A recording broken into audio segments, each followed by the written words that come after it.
সালামু আলাইকুম। আজকের বিষয়গুলো হচ্ছে স্টপ লস টিপি, যেগুলোকে সংক্ষেপে এসএলটিপি বলা হয়, এরপর রিস্ক রেওয়ার্ড এবং মানি ম্যানেজমেন্ট। তো এসএলটিপি জিনিসটা কি? আমরা সাধারণত একটা ক্লোজ অর্ডার করে সেটা ক্লোজ করা লাগে, কিন্তু এসএলটিপি দিলে সেটা ম্যানুয়ালি অটোমেটিক, আপনি থাকেন বা না থাকেন, একটা নির্দিষ্ট প্রফিট নিয়ে অথবা নির্দিষ্ট লস নিয়ে সেইটা ক্লোজ হয়ে যাবে। আর রিস্ক রেওয়ার্ড হচ্ছে যে টিপি যতটুকু থাকবে, মানে প্রফিট যতটুকু থাকবে, লস তার চেয়ে কম থাকবে, অর্থাৎ প্রফিট হলে বেশি হবে আর লস হলে সেটা কম হবে। এই জিনিসটাই হচ্ছে রিস্ক রেওয়ার্ড। আর মানি ম্যানেজমেন্ট হচ্ছে যে আপনার ব্যালেন্স অনুযায়ী আপনি ভলিউমটা কত ইউজ করতে পারবেন। তো একটা জিনিস আমরা চার্টের মধ্যে গিয়েই দেখি। এখানে একটা লস অর্ডার আছে, জাস্ট দেখানোর জন্য, এটা এমনিতেই ডেমো। তো এটা কিভাবে ক্লোজ করা লাগে, আমরা সাধারণত এটার উপর ক্লিক করে ধরে ক্লোজ অর্ডার করতে হয়, কিন্তু এসএলটিপি দিলে সেইটা আর এইখানে আপনি করতে পারেন, কিন্তু সেটা অটোমেটিক ক্লোজ হয়ে যাওয়ার একটা অপশন আছে। সো সেটা কিভাবে করবেন, এই আমার কাছে চার্ট ওপেন আছে এখন। এইটা হচ্ছে বর্তমান অবস্থা মার্কেটে 1.3723, মানে 3723। তো আপনি চাচ্ছেন এখানে একটা বাই অর্ডার দিবেন। এখন বাই অর্ডার দিলে কিন্তু যত উপরের দিকে উঠতে থাকবে তত প্রফিট। তো আপনি উপরে একটা জায়গায় একটা টিপি দিয়ে রাখতে পারেন, যখনই এইটা সেই লেভেলে চলে যাবে তখন অটোমেটিক প্রফিট নিয়ে ক্লোজ হয়ে ব্যালেন্সের সাথে যোগ হয়ে যাবে। তো কিভাবে, মনে করেন আপনি বর্তমানে এখানে একটা বাই দিছেন, আপনি চাচ্ছেন যে যখন বাই দিলে তো উপরের দিকে গেলে প্রফিট, তো এই যে আছে এই প্লাস চিহ্ন দিয়ে সেটা দেখতে পারেন, এই যে 3796 বাই এই 3800-তে গেলে আপনার এই ক্যান্ডেল যখন ওইখানে পৌঁছে যাবে তখন অটোমেটিক ক্লোজ হয়ে যাবে। তো এটা দেওয়ার জন্য কিভাবে দিতে পারেন, ধরেন এই যে প্লাস চিহ্নতে বাই অর্ডার দিলেন, জাস্ট সব কিছু সেমই আছে, ভলিউম আপনার ইচ্ছা মতো দিলেন যত দেওয়ার, এরপর টিপিটা এই দিকে দিয়ে রাখবেন। ধরেন বর্তমানে আছে এইটা, তো এইটা আপনি চাচ্ছেন যে যখন 3800-তে চলে যাবে তখন অটোমেটিক ক্লোজ হয়ে যাবে, তার জন্য আপনি এখানে দিয়ে দিবেন 1.3800। এরপর এখানে বাই দিয়ে দিবেন। এখানে যদি হিসাবে ভুল দেন তাহলে কিন্তু আবার বাই অর্ডার ওপেন হবে না, এটা খুব কেয়ারফুলি। এই দেখেন একটা বাই অর্ডার ওপেন হয়ে গেছে এবং চার্টে যখন যাবেন দেখবেন, এই দেখেন একটা টিপি সেট হয়ে গেছে। এখন যখনই এই ক্যান্ডেলটা উঠে ওইখানে চলে যাবে তখন এটা অটোমেটিক এই অর্ডারটা ক্লোজ হয়ে যাবে এবং সেটা ব্যালেন্সের সাথে প্রফিট নিয়ে যোগ হয়ে যাবে। তো এমনিতে আপনি চাইলে আবার হাত দিয়ে ক্লোজ করে দিতে পারেন, বাট ওইটা যদি রেখে দেন যখন ওইখানে পৌঁছে যাবে তখন অর্ডারটা অটোমেটিক্যালি ক্লোজ হয়ে যাবে। এবার আসুন এসএলের বিষয়টা দেখি। এসএলের যে বিষয়টা আছে এইটা হচ্ছে স্টপ লস, মানে কতটুকু লস হওয়ার পর অর্ডার ক্লোজ হয়ে যাবে। দেখেন সবগুলো অর্ডার যে আপনার প্রফিটে চলে যাবে এরকম কিন্তু কোনো কথা নেই, মাঝে মধ্যে কিছু লসে চলে আসে। সো সেইটা কতটুকু লস হওয়ার পর ক্লোজ হয়ে যাবে এই বিষয়টা এসএলের মাধ্যমে দেখানো লাগে। এখন আপনি এটা কিভাবে দিবেন, এই আগের মতো এখানে একটা অর্ডার দিলেন। আচ্ছা আমি দেখি, আপনি চাচ্ছেন যে যদি প্রফিটে না গিয়ে এটা লসের দিকে চলে আসে, তাহলে এই যে 3400 বা 3700-তে আসার পর এইটা ক্লোজ হয়ে যাবে। ধরেন একটা বাই দিছেন কিন্তু এটা প্রফিটে গেল না, এখন লসে গেলে তো অনেক সময় আছে লসটা অনেক বড় হয়ে যায়। সো সেই বড় লসটা যাতে না হয় তার জন্য আপনি স্টপ লস দিতে পারেন। তো এই যে 3701, মানে এই পয়েন্টটা কিন্তু হুবহু এখান থেকে দেখে দিতে হবে, এটাতে ভুল করলে কিন্তু এসএলটিপি কাজ করবে না, মানে এটা অর্ডারই ওপেন হবে না। তো এই 3701 দিতে চান, ধরেন এখানে একটা অর্ডার দিলেন, এসএল দিবেন সবসময় বাম দিকে 1.3701, এরপর একটা সেল দিয়ে দেন। হ্যাঁ, এইখানে বাম দিকেই হবে 1.3700, এরপর একটা বাই দিয়ে দেন। এই দেখেন একটা বাই অর্ডার ওপেন হয়ে গেছে এবং এই দেখেন এই যে 3700 যে লেভেলটা আছে, এই যে উপরের প্লাস চিহ্ন, এটাতে ক্লিক দিলে দেখতে পারবেন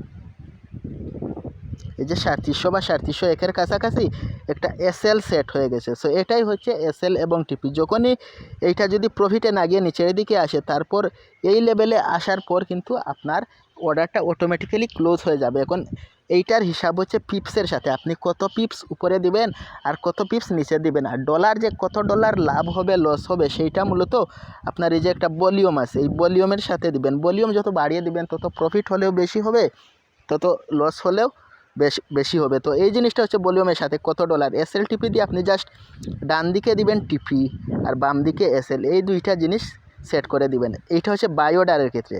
সেল অর্ডারের ক্ষেত্রে একই অবস্থা। সেল অর্ডারের ক্ষেত্রে যেহেতু মার্কেট নিচের দিকে আসলে প্রফিট, সেক্ষেত্রে টিপি হবে নিচের দিকে আর এসএল হবে উপরের দিকে। আশা করি বিষয়টা বুঝতে পারছেন। মানে যখনই বাই দিবেন তখন টিপি হবে উপরে আর এসএল হবে নিচে, আর যখনই সেল দিবেন তখন সেই উল্টা হবে, অর্থাৎ তখন এসএল চলে যাবে উপরে আর টিপি চলে আসবে নিচে, আর কিছু নেই। এইটাই হচ্ছে এসএল টিপি। তো শুরুতে আপনি যখন একটা অর্ডার দিবেন, আপনি মনে করেন এখন একটা বাই অর্ডার দিছেন, আপনি এই যে এমনিতেই বাম দিকে প্রাইসের লেভেলগুলা দেওয়া আছে, অর্থাৎ এই ক্যান্ডেলগুলা ওই পর্যন্ত যাওয়ার পর সেটার প্রাইস কত এই যে বাম দিকে দেওয়াই আছে, জাস্ট এইটা হচ্ছে রানিং প্রাইস। এরপর আপনি এই প্লাস চিহ্ন ইউজ করে দেখতে পারেন যে ওইখানে যাওয়ার পর ক্যান্ডেলটা ওই লেভেলে পৌঁছার পর প্রাইসটা কত হবে। আপনি এইটা দেখে একটা এসএল এবং একটা টিপি দিয়ে রাখতে পারেন। আবার আরও একটা জিনিস আছে, ধরেন এই যে রানিং অর্ডার আছে, এটার পর ক্লিক দেন। একটা এসএল টিপি দেওয়ার পরও আপনি কিন্তু এটাকে মডিফাই করতে পারবেন। এটার উপর ক্লিক করে ধরেন, দেন এই যে 3 নম্বরে আছে মডিফাই অর্ডার, সেখানে যাওয়ার পর আপনি কিন্তু নতুন করে আবার টিপি যুক্ত করতে পারবেন। ধরেন 1.3800, আবার এইটাকেও কমাতে পারবেন, বাড়াতে পারবেন, মানে মডিফাইয়ে গিয়ে মডিফাই করতে পারবেন। তো ধরেন এখানে দিলেন 3400, এরকম দিয়ে মডিফাই করে দিবেন, অর্ডার মডিফাই হয়ে যাবে এবং চার্টে যাওয়ার পর ওইটা দেখতে পারা যাবে। এই যে টিপি চলে আসছে, এসএল চলে আসছে, এবং টিপি এসএল রানিং অবস্থায় আপনি ক্লোজ করতে পারবেন। বাট আপনি যদি নাও থাকেন, ফোন যদি আপনার কাছে নাও থাকে, যখনই, কারণ এইটা তো কখন এইখানে পৌঁছাবে কোনো শিওরিটি দেওয়া যায় না, তো যখনই ওইখানে পৌঁছাবে তখন এই অর্ডারটা ক্লোজ হয়ে আপনার ব্যালেন্সের সাথে যুক্ত হয়ে যাবে, এখন প্রফিট হোক অথবা লস হোক। আর আরও একটা বিষয়, যখনই আপনি এসএলটিপি সেট করবেন, পয়েন্টগুলো যদি সঠিকভাবে ঠিকঠাক মতো না দেন, ধরেন একটা বাই দিছেন, বাই দিয়ে আপনি টিপি দিয়ে দিছেন রানিং প্রাইসের চেয়ে নিচে, আর এসএল দিয়ে দিছেন উপরে, অথবা প্রাইসের সাথে মানে উল্টাপাল্টা করে দিছেন, এইটা কিন্তু আপনার বাই এবং সেল অর্ডার হবে না। তার জন্য আপনাকে ভালোভাবে বিষয়টা দেখতে হবে। চার্টে যাওয়ার পর টিপি আপনি উপরে দিবেন, যদি বাই অর্ডার দেন টিপি থাকবে উপরে, তখন এই প্লাস চিহ্ন নিয়ে সংখ্যাটা খুব ভালো করে দেখবেন, এসএল দেওয়ার সময় সংখ্যাটা খুব ভালো করে দেখবেন, দেন এসএলটিপি সেট করবেন, তাহলে কাজ করবে। তা না হলে অনেক সময় অর্ডার ওপেন হবে না যদি উল্টাপাল্টা সংখ্যা দিয়ে থাকেন। আর আরেকটা জিনিস খুবই সংক্ষেপে মনে রাখবেন যে বাই দিলে টিপি উপরে এসএল নিচে, আর সেল দিলে টিপি নিচে এসএল উপরে, এই জিনিসটা, আর কিছুই না। এবার আসুন রিস্ক রেওয়ার্ডের বিষয়টা একটু বলে নেই। এইটা হচ্ছে যে এমনিতে আপনি এসএল টিপি যতটুকু ইচ্ছা দিতে পারেন, জাস্ট পয়েন্টের সংখ্যা, অর্থাৎ টিপি উপরে এবং এসএল নিচে, এই জিনিসটা, আর সেল দিলে টিপি নিচে এসএল উপরে, এই জিনিসটা ঠিক রেখে আপনি আপনার ইচ্ছা মতো এসএল টিপি দিতে পারেন, কাজ করবে। কিন্তু রিস্ক রেওয়ার্ড যেটা আছে সেটা হচ্ছে আপনার ব্যালেন্সটাকে সুরক্ষিত রাখার জন্য কতটুকু এসএল দিবেন এবং কতটুকু টিপি দিবেন তার একটা রুলস আছে। যেমন 1:2, মিনিমাম 1:2, 1:3, 1:4, 1:2 কি, যদি একটা কথার কথা, যদি এসএল দেন 1 পিপ নিচে তাহলে টিপি দিবেন 2 পিপ উপরে, যদি এসএল দেন 10 পিপ তাহলে টিপি দিবেন 20 পিপ, যদি এসএল এর পরিমাণ হয় 100 পিপ টিপি দিবেন 200 পিপ, বা 1:3 হলে টিপি দিবেন 300 পিপ। অর্থাৎ যদি লস হয় তাহলে $1, যদি লস হয়, প্রফিট হলে হবে $2 বা $3, যদি লস হয় $10, যদি প্রফিট হয় হবে $20 বা $30। সো সবগুলা অর্ডার যে আপনার পক্ষে থাকবে বা প্রফিট হবে এইরকম না, কিন্তু যদি প্রফিট হয় সেটা যাতে দ্বিগুণ হয়, আর যদি লস হয় সেটা যাতে অল্প হয়, এই জিনিসটাই হচ্ছে এসএল এবং টিপি রিস্ক রেওয়ার্ড। মানে যদি $20, যদি মানে যদি 20 পিপ, কারণ এসএল টিপির হিসাব আসে আপনার পিপসের উপর নির্ভর করে কতটুকু উপরে বা নিচে দিছেন। তো যদি এসএল আপনি দিয়ে থাকেন 20 পিপ নিচে, তাহলে টিপি দিবেন 40 পিপস, মানে দ্বিগুণ করে দিবেন অথবা 3 গুণ করে দিবেন। তো একটা অর্ডার আমরা এরকম দিয়েই দেখি প্র্যাকটিক্যালি। এবার শুনেই দেখেন, আমরা চাচ্ছি যে জিবিপি ইউএসডিতে একটা বাই দিব, তো বাই দিলে টিপি থাকবে উপরের দিকে আর এসএল থাকবে নিচের দিকে। এখন বর্তমান রানিং প্রাইস আছে 1.3725 বা 24 এইরকম। তো এখানে এসএল যদি আমরা দিই 10 পিপস, অর্থাৎ 3724-এর নিচে 10 পিপস নিচে গেলে 3714-তে দেই, তাহলে টিপি হবে 20 পিপস উপরে, মানে 3744। এই দেখেন এখানে আমরা এসএল যদি দেই 1.3715, তাহলে টিপি দিব 20 পিপস উপরে।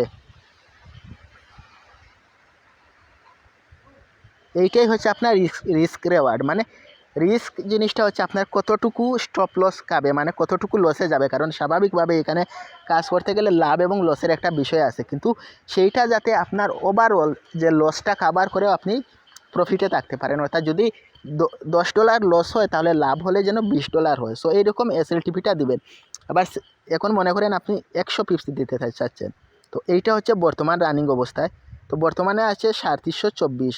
এখন আপনি চাচ্ছেন এসএল দিবেন 100 পিপস, 1.34 আপনি দিচ্ছেন এসএল, তাহলে টিপি আপনি দিবেন মিনিমাম 3900।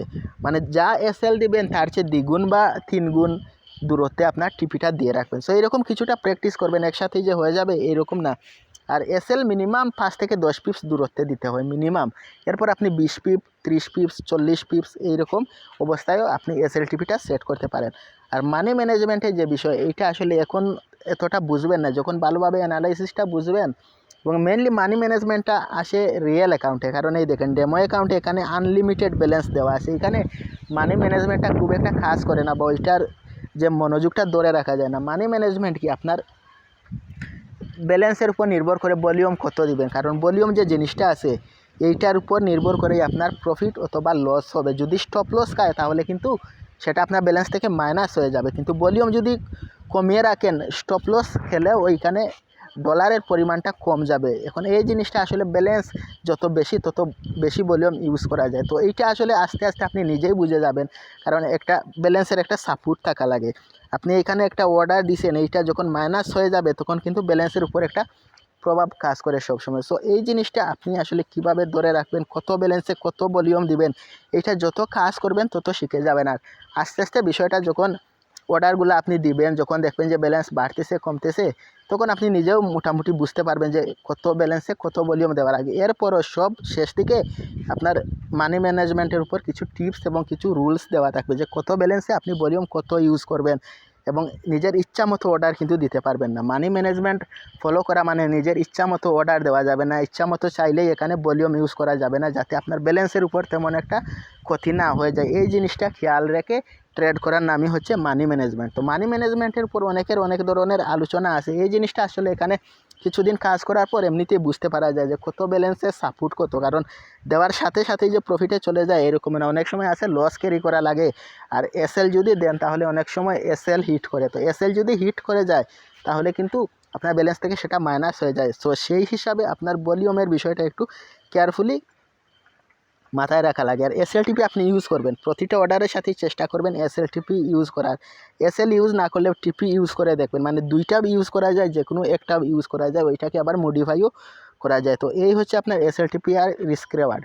তো আবার সংক্ষেপে বলি রিস্ক রেওয়ার্ড কি, মানে আপনার এসএলটিপি সম্পর্ক হচ্ছে এই পিপসের সাথে, কত পিপস উপরে এসএল দিচ্ছেন আর কত পিপস নিচে টিপি দিচ্ছেন যদি সেল দিয়ে থাকেন, বা বাই দিলে কত পিপস উপরে টিপি দিচ্ছেন, কত পিপস নিচে এসএল দিচ্ছেন। সো সেইটা এই সংখ্যাটা হিসাব করে দেখবেন, এই যে 3722, এখন যদি আপনি এখানে এসএল দিয়ে থাকেন 3622, তাহলে টিপি দিবেন 3922 বা 4022, মানে এসএল যতটুকু দিবেন তার চেয়ে দ্বিগুণ বা 3 গুণ করে আপনি টিপি ইউজ করবেন। এইটা হচ্ছে রিস্ক রেওয়ার্ড। মানে যদি এখানে এসএল হিট করবে নাকি টিপি হিট করবে আপনি কিন্তু এতটা 100% কনফার্ম বলতে পারতেছেন না।